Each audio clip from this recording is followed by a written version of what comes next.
wasn't expecting that. However, there was a problem. Let's pop that down for a second. Yes. Here's a box of rations, okay? Yes. Now, forgive me, because I could swear.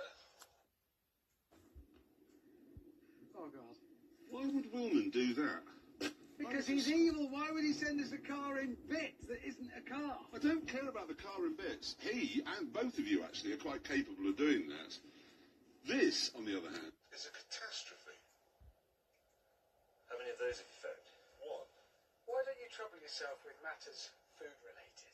That's a Gather it very all good together idea. in one place, see what... So, I see. So I become food and beverage manager of the project. If you want to call it that, yes. A bit like Robert De Niro in Casino. In every conceivable way.